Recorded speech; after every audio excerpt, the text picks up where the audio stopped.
Thank you for your service to our country. I now want to bring in Jennifer and Francesca. All right, Jennifer. You know, unfortunately, like in many cities, we have a drug problem, and but fortunately, we have concerned citizens who are doing something about it. And we have two people here who are doing great things concerning the drug epidemic.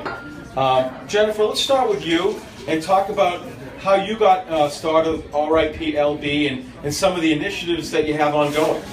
Okay, thanks. So first of all, thanks for having me. And yeah, so this might seem like a huge buzzkill, but let me tell you why it's not. We really just kept hearing about people passing away, unfortunately, from either drug overdoses or suicides. And every time it would happen, we would say, somebody has to do something about this. And technical difficulties. Sorry about that.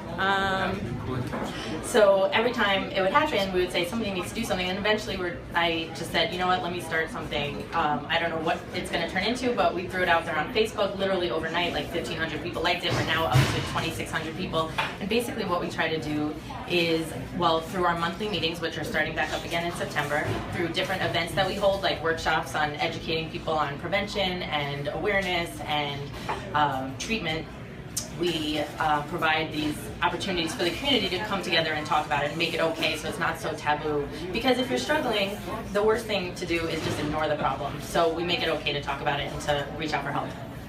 And I know there's an event coming up, which is very important. Let's talk about an upcoming event that I think is going to be held at the library that we want to start promoting and getting the word out there about.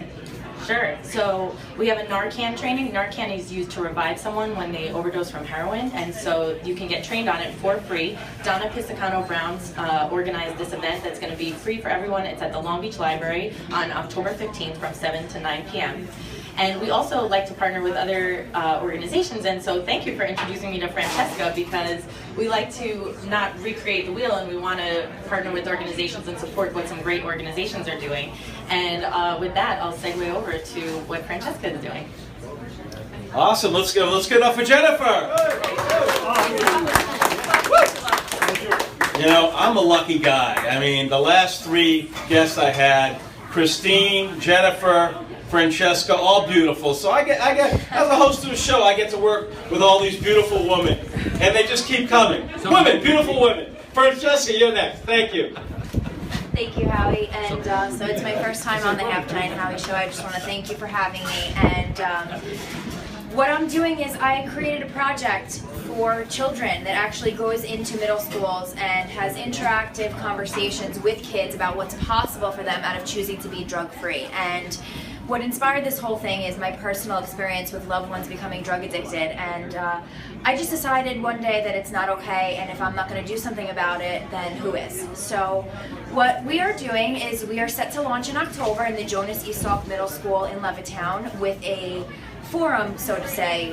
We go in and we have conversations with these kids and have them come to conclusions on their own about what is possible for them in their lives out of choosing to be drug-free. And what we are out to create in the community is a future of leaders in our kids who are no longer struck with this addiction and don't feel like they don't know where to go. And I am looking personally for people to help us out with this project. I can't do it on my own. It's a big problem, and I need people to train to have this conversation across the country, let alone Long Island. So you can visit us online at www.thejojoproject.com or our Facebook page. It's The JoJo Project LI on Facebook, if you go look us up, and we hope to hear from you. Jennifer, Francesca, thank you so much for doing great things for the community. Keep coming back to our show and giving us updates on all the wonderful things you're doing. And I'm glad we made two beautiful friends tonight. Thank you, guys.